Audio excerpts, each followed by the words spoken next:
मैं ये सर एक और आपसे बड़ी चीज समझना चाहूंगा, क्योंकि आप तो विधायक नहीं थे और आप मेयर भी नहीं थे, आप जिस रैंक पे जहां ऑफिसर थे, मतलब ये रिस्ट्रिक्शंस तो आपके साथ भी रही होंगी ना, जो अभी आती हैं कि बार बार ये पेपर पास नहीं हुआ, ये चीज नहीं हुई, फिर अभी तो वो अप्रूवल लाने पड़ेंगे तब ये चीज होगी। इसको कैसे देखते हैं? अक्सर बड़ा जोरदार ये कहा करता था किसी भी अपने, जब मैं सीनियर हो गया तो डीएफओ से जी, कि भाई तुम्हें अगर मान लो कोई बिल्डिंग में कलर पोतना है बढ़िया सा अपनी पसंद का, तुम्हारी फाइनेंशियल पावर में है, सब कुछ तुम्हारे हाथ में है, तुम्हें कोई बिल्डिंग बनाना, अच्छी बनाना, कोई नई डिजाइन की बनाना, जो कुछ करना तुम्हारे हाथ में सब जी, तो तुम उसको बनाओ और इम्प्लीमेंट करो क्योंकि तुम्हारी पावर में।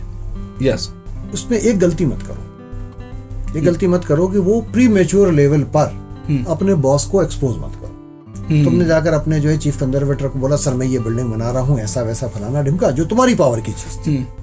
तो पहले तो काम वो करो जिसमें कि कहते हैं ना, चाणक्य ने कहा था कि सत्य की कभी विजय नहीं होती जब तक सामर्थ्य नहीं हो। बिल्कुल। तो आप अपने सामर्थ्य को पहचानिए, उन आंकड़ों को पहचानिए, अपनी शक्ति को पहचानिए और वही काम करिए जो आपकी सामर्थ्य में। अब आपने क्या किया, सामर्थ्य तो आपकी थी जो आप खुद कर सकते थे। मैंने कभी जो है अपनी बिल्डिंगें जो है मेरी जब एक्सपोज हुई तो उस समय के हेड ऑफ फॉरेस्ट फोर्स वगैरह देखने गए, बड़े गदगद हुए, पर जब तक वो बन रही थी या कुछ करता रहा मैं तब तक कोई एक्सपोज नहीं कर, क्योंकि आपने कहा कि साहब जो है ये बिल्डिंग बनाई, आप जाके अपने बॉस के पास बैठे, बोले यार ये कमरा ठीक नहीं दिख रहा है, इसको बदल दो। आपके दिल में कुछ और है, उन्होंने कहा यार ये कलर तुम नीला कर रहा है, इसको पीला कर लो।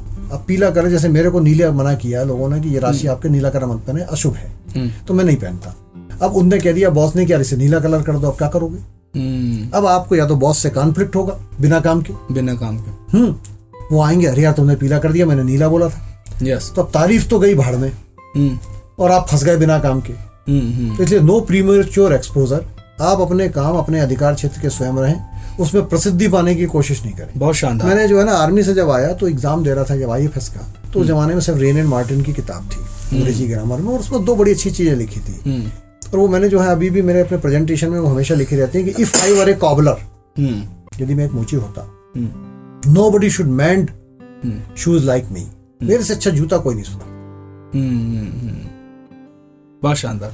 मतलब करता जो प्रोफेशन है उसमें काम करो तो फिर दिल से करो। नहीं ये सर ये तो खैर चीजों को मैंने इस बात को ऐसे समझ आया कि हमारे डैडी हमसे अक्सर एक बात जो कहते रहे, वो हमेशा तुम बेटा झाड़ू लगाओ, इससे प्रॉब्लम नहीं है, लेकिन ऐसी लगाओ क्या आनंद कि लोग कहे कि यार इससे अच्छी झाड़ू कोई नहीं लगा सकता। वो तो ये चीज एक बड़ी बात, एक बड़ी चीज है वो अंग्रेजी में, उसमें वो दूसरी जो है मैं अक्सर वो कोट ही करता हूँ, उसी में लगी हुई है जी, कि वंस ए स्कल्प्टर, मूर्तिकार जो था, yes, were carving the back of a statue yes as beautifully as front.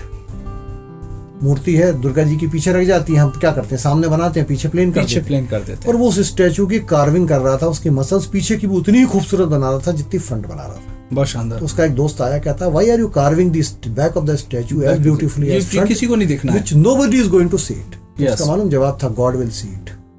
बहुत शानदार, ऊपर वाला देख रहा है। तो जो मैंने कर्म करे, जो खूबसूरत बिल्डिंगें बनाई, जो सुधारा, वो किसी को नहीं, सिर्फ ईश्वर को समर्पित थे। बहुत शानदार। वो किसी इंसान के लिए समर्पित नहीं है।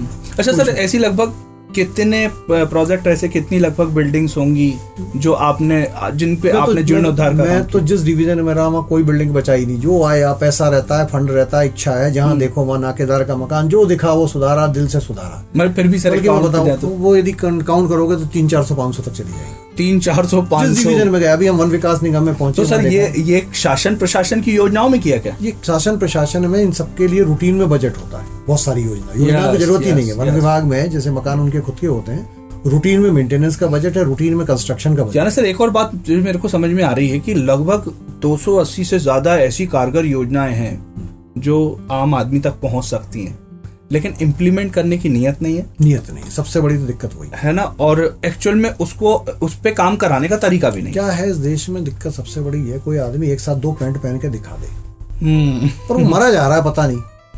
2 रसगुल्ले एक साथ मुंह में ठूस के दिखा दे, 2 बार खाना, एक बार खाने के बाद दोबारा खाना खा के दिखा दे, तुम्हारा शरीर उससे ज्यादा लेता नहीं है। तुम किस चीज के लिए इकट्ठा कर रहे हो भाई? बहुत शानदार। क्या कर लोगे, जिंदा रहोगे क्या? मरोगे तो तुम भी कितनी बड़े दुनिया में चले गए। वो तो है ना कि वो जो जाग रही मरघट की ज्वाला थी, रामकृष्ण कोई भी इन लपटों से बचे नहीं। तो वो तो भगवान माना गया उनको, हालांकि मानव अवतार था इसलिए वो गए। तो ये तो दुनिया नश्वर है, उसके बाद हम इतने क्यों मरे जा रहे हैं? उस धन का करेंगे क्या? पर्याप्त धन होना चाहिए, जिंदगी में जितना जी सको होना चाहिए बस। एक बड़ी गजब बात है कि जो युवा है, खासतौर पे जो शिक्षित युवा है, जो पढ़ा लिखा युवा है, पढ़े लिखे समाज के जो लोग हैं, निश्चित ही जो समझदार लोग हैं, जिन्होंने अपने नगर में कम्युनिटीज में विकास किए, कम्युनिटीज को डेवलप करने के लिए, समाज को डेवलप करने बिना किसी आर्थिक लाभ के और बिना किसी अतिरिक्त मदद के उन्होंने अपनी कम्युनिटीज को डेवलप किया। लिटरली ये चीज हमने देखी जब कोरोना आया, तो कोरोना काल में जो लोग थे उन्होंने आपसी मदद से हम एक दूसरे को कोऑपरेट किया। शासन प्रशासन ने भी अपनी तरफ से बहुत सारा काम किया। निश्चित ही वो आपको एक थर्ड ऑप्शन मान रहे हैं। मैं फिर आपको कह रहा हूँ, वो एक कोई भी जब विपत्ति आती है जी, वार फीवर पैदा होता है। दुर्भाग्य ये, जैसी वार फीवर खत्म होता है, सास बहू का झगड़ा चालू होता है। हाँ, मतलब हम लोग कम्युनिटी हो जाते हैं। तुलना नहीं कर सकते। हम आर्मी वाले हैं, हम समझते हैं यस बहुत अच्छे से कि war fever is not a simple management. उस समय एक अलग दुनिया होती है। बिल्कुल, कोरोना जो है वार से भी खतरनाक, एक डेडिकेशन, हाँ, एक डेडिकेशन पैदा हो जाता है। दिल में जो है जोश और उमंग जागृत होती है, पर वो जोश और उमंग जो है वो यदि आप नॉर्मल समय में रखें तब है सही माने में इंसान। सर, एक बड़ी गजब बात है कि अभी आपके वीडियोस कंटिन्यू जा रहे हैं, आपकी जो चीजें कंटिन्यू लोगों तक पहुंच रही हैं। मेरा सौभाग्य है कि मैं इसमें एक छोटा सा माध्यम हूँ। मेरा उद्देश्य सिर्फ आपको प्रमोट करना नहीं है, मेरा उद्देश्य आपकी बात को लोगों तक पहुंचाना। मेरा भी उद्देश्य जो है यहाँ का चुनाव जीतना नहीं है, ये पहले बता दूं। मेरा उद्देश्य भी ये जागृति पैदा करना। जी, बहुत शानदार। बिल्कुल उद्देश्य नहीं है जीतना।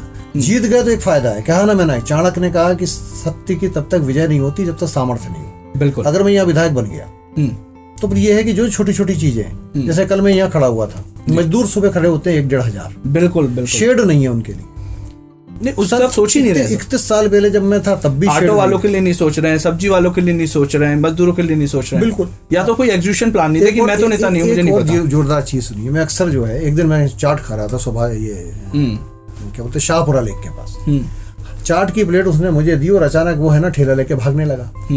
मेरे हाथ में प्लेट, मेरी वाइफ के हाथ में प्लेट। हम यूं करे, कहाँ जा रहा? बोले साहब मैं भग रहा हूँ। क्यों भग रहा हूँ? क्योंकि नगर निगम वाले उनको पकड़ने आ गए। भैया रोज खड़े हैं जो, उनको तुम आज पकड़ने क्यों आए कि तुम्हें दिख नहीं रहा? प्रतिदिन तो खड़े हैं। बहुत शानदार। अभी सर मेरे से किसी ने पूछ लिया अचानक ऐसे ही, एक दिन मेरे से हमारे एक मित्र ने बोला, बोले यार तुम इतना तीखा चलते हो और तुम कहने में मतलब वोट नहीं करते हो, तो तुम पॉलिटिक्स में आ जाओ। तो मैंने कहा देखिए, पॉलिटिक्स करने वाले लोग जो जिनकी ड्यूटी है वो ढंग से नहीं कर रहे। अरे हमारी ड्यूटी, हमको तो ये करना चाहिए ना। तो मेरे को ऐसा लगता है कि as a artist, as a director, producer, एक पब्लिक फेस होने के नाते सही बात को रखना चाहिए। और मैं सिर्फ यही कर रहा हूँ। मैं एग्जैक्ट मुझे नहीं मालूम, देखिए वो कैसे सुधरेगा ये मुझे नहीं मालूम। कंट्रीब्यूशन जो है किसी भी रूप में हो सकता है। यस। कंट्रीब्यूशन के लिए जरूरी नहीं है कि हम जो है वही एक माध्यम है कि हम राजनीति के नेता के रूप में आए। यस। अब आप एक देखिए, मेरे से अभी मैं कुछ भाषण दे रहा था, किसी ने एक सवाल पूछ दिया 2-3 दिन पहले कि बोले साहब आप नेता बने हो, टी शर्ट पहन के हो, शर्ट पहन के नेता बने हो। ये क्वेश्चन तो मेरा भी है। आपने जो है वो क्यों नहीं पहना जो नेताओं की ट्रेडिशनल ड्रेस होती है? यस। तो मैंने उनको एक कहानी सुनाई। वो थी बाबा भारती और डाकू खड़क सिंह की। जी। डाकू खड़क सिंह जो था, बाबा भारती के पास एक बड़ा खूबसूरत घोड़ा था और डाकू खड़क सिंह की हमेशा निगाह रहती थी कि इसको किसी तरह से चुरा लूं। पर संत की उस समाज में बहुत कदर थी। संत मतलब बहुत बड़ी चीज थी, बहुत रिस्पेक्टेबल, बहुत ही ऊंचे लोग हुआ करते थे। बिल्कुल। तो उसकी कभी हिम्मत नहीं पड़ी कि बाबा भारती का घोड़ा ऐसे चुरा लूं। तो उसने एक दिन क्या किया कि साधु का वेश बनाया और रात को घोड़ा चुरा के ले जाने लगा। बाबा की निगाह पड़ गई, बाबा ने देख लिया, बोले खड़क सिंह घोड़ा ले जा, तेरी बहुत दिन से इच्छा है चुरा के, पर बाहर जाके ये मत कहना कि तूने साधु के वेश में घोड़ा चुराया है, वरना समाज में लोग साधु पर विश्वास नहीं करेंगे। आज साधु कहीं भी जाता है तो लोग उसके घर में आश्रय देते हैं, बहुत शानदार, रात को खाना खिलाते हैं, दूसरे दिन भेजते हैं, बहुत शानदार। कोई आदमी किसी साधु को अपने घर में नहीं रोकेगा।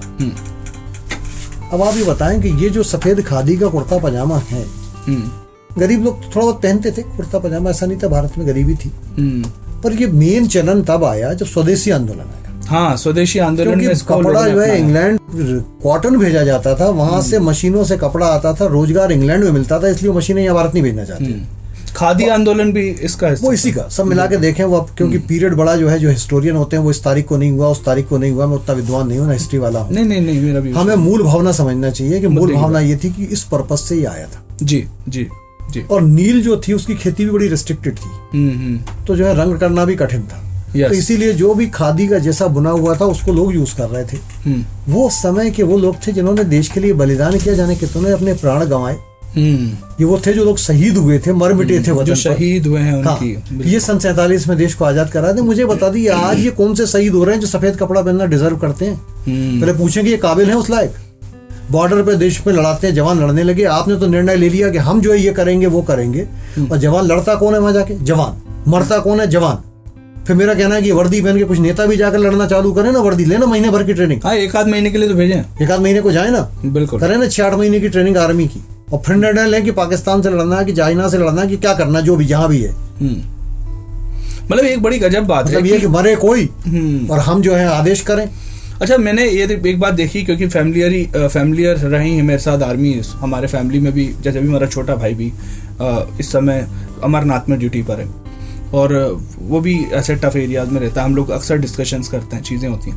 मतलब एक प्रैक्टिकल बात ये है कि कहीं ना कहीं मुझे ऐसा लगता है कि आर्मी के जो पर्सन है, आर्मी जो हमारे देश के जवान हैं, निश्चित ही कहीं ना कहीं उनको ये आक्रोश रहता होगा सिविलियंस और पॉलिटिशियंस को लेकर। क्यों नहीं रहेगा? रहेगा। एक परफेक्ट रीजन नहीं रहेगा, वो तो रहेगा। अब आक्रोश व्यक्त नहीं कर सकते क्योंकि डिसिप्लिनड फोर्स है। यस, बिल्कुल आदेशों का पालन करती है। सबसे बड़ा आदेश जो है आपका, मतलब कैबिनेट का डिसीजन होता है। कैबिनेट कहेगा कि आज लड़ाई लड़ना है तो लड़ाई, बिल्कुल। मतलब ये उनके रूल्स है, ये मैनर्स है, मैनर्स हैं उस चीज में। थोड़ी तकलीफ तो होती है। नहीं, इस बात को सर सैल्यूट करता हूं मैं, और बार बार देखिए रिस्पेक्टिव ये बात है